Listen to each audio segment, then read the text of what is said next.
What's good, everybody, and welcome back to another Destiny video. Today we're going to talk about things we learned from the Destiny 2 reveal yesterday that are very exciting, encouraging, hype-filled, and stoked for, and then some things that I'm not so excited about that turned out to be fairly big disappointments.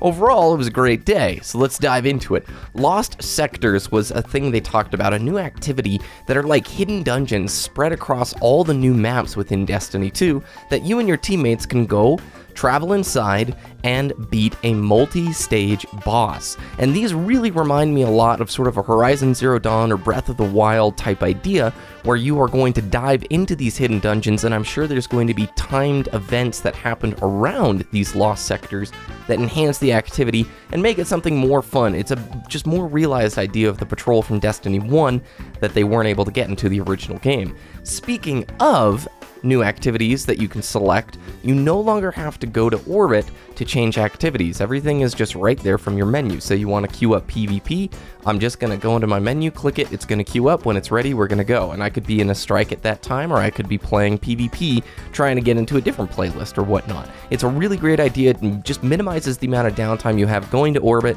and going back to the activity that you want to do. We spoke earlier about multi-stage boss fights, and this was confirmed in the strike that people were playing on the show floor yesterday. 3-stage boss fight. The first was a DPS phase, second had the floor turning into some sort of lava, and the third was again a different iteration on that DPS phase. But they are more committed to creating dynamic boss fights.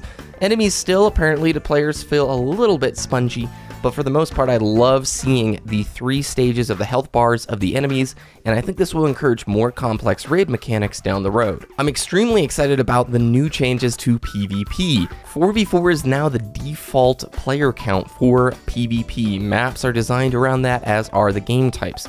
We heard from Bungie directly that the map design has been changed to accommodate a more predictable and more consistent play space. They wanted players to feel less like they were getting killed by one-shot weapons or abilities, and give them more of a chance to improve.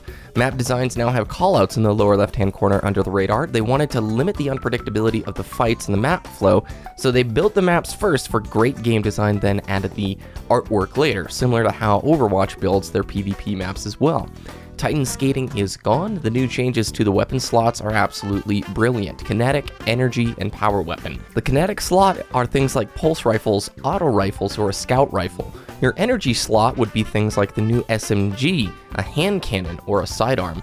And the power weapon slot is now a new set of weapons, things that we're familiar with: rocket launcher, shotgun, sniper, but also the new grenade launcher fits in there.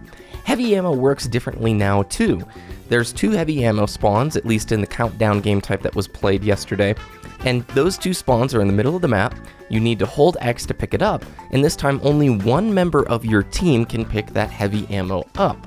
This is an awesome change and definitely reckons more back to the Halo days, especially with better map design and 4v4, and it's something I'm really looking forward to. Destiny 1 PvP in many ways was very chaotic and unpredictable, and I am excited to see them putting more emphasis on what seems to be a more rounded, more balanced competitive sandbox. Additionally, it was mentioned in the presentation that you will be able to see when an enemy PvP player has their super up and if they have power weapon or not. However, this is visually indicated or communicated in the game is fantastic because it gives you, the player, more information about how best to counter or react to that player. Another step towards a more competitive sandbox.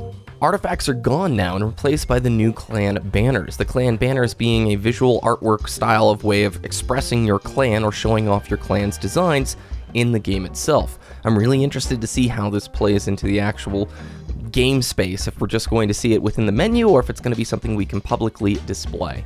And finally, the thing I'm most excited about for Destiny 2 from the reveal yesterday was guided games. This is sort of an in-game LFG feature where if you're a solo player and a clan has some open slots, you can automatically join them to complete Nightfall trials or any of the raids. This is extremely useful and is going to encourage a great clan environment. If people are good clanmates, they Sherpa along these good solo players in guided games. They're going to be able to accumulate new members for their clan, and it gives solo players the opportunity to play endgame content that they didn't have access to otherwise in Destiny 1. I mean, last night I would have loved to have joined a party of 2 other people doing the Nightfall instead of just soloing it, and all I would have needed to do is open up the menu, go to guided games, and select a clan that has some open slots. Vice versa, course, if you've ever been raiding and you need 2 or 3 more people, you just open up the slots and it fills right away. Brilliant idea. Now on to the things I'm not so excited about. Luke Smith has confirmed 30 FPS for all consoles. This includes the PlayStation 4 Pro, and they didn't say a whole lot more beyond that. I am extremely disappointed about this. It's 2017, and technically, I don't know what the deal is. Maybe there's limitations, but for me, as a player, as personally, just myself, I would say for a shooter, frame rate over visuals always. I would happily take a visual downgrade if there was a 60 FPS version for the console game. I'm not going to defend him over this one. 60 FPS for Destiny 2 was one of my core pillars and desires, and it hasn't been met, at least for the console side. The PC footage we did see looked unbelievable. IGN had a couple of shots. I'll link a video in the description below where you can see him playing it, and it is insane. Uncapped frame rates, 4K, 120 FPS, and it's like, wow, this looks absolutely drop dead incredible. And there's an FOV slider along with ultra-wide monitor support. So I am excited on playing on the PC version, but for the console players, 30 FPS is a massive blow. I don't think there's any other way to cut it. The second disappointment that we learned about, which again, this one is a huge blow, the PC is not launching at the same time as the console versions of the game.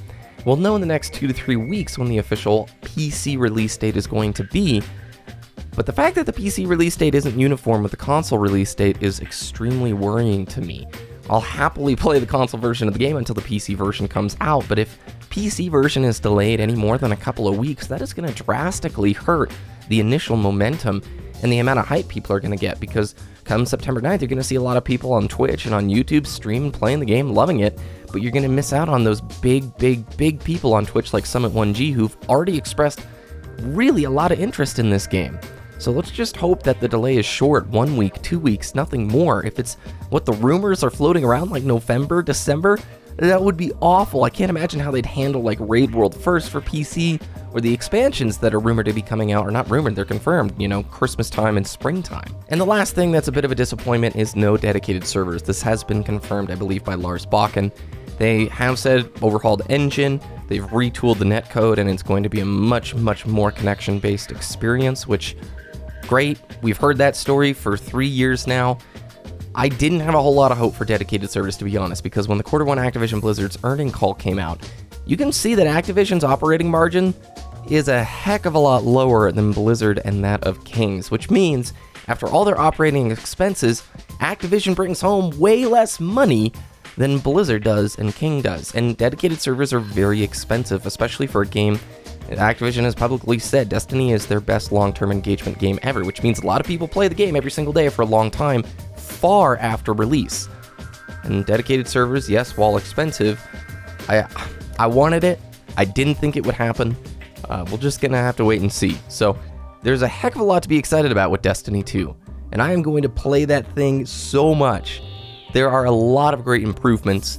It's just unfortunate that there's these blemishes that sort of put a damper on the whole takeaway from yesterday. I'm not discouraged. All the folks that I've talked to who went to the event and played the game said it feels unbelievably good.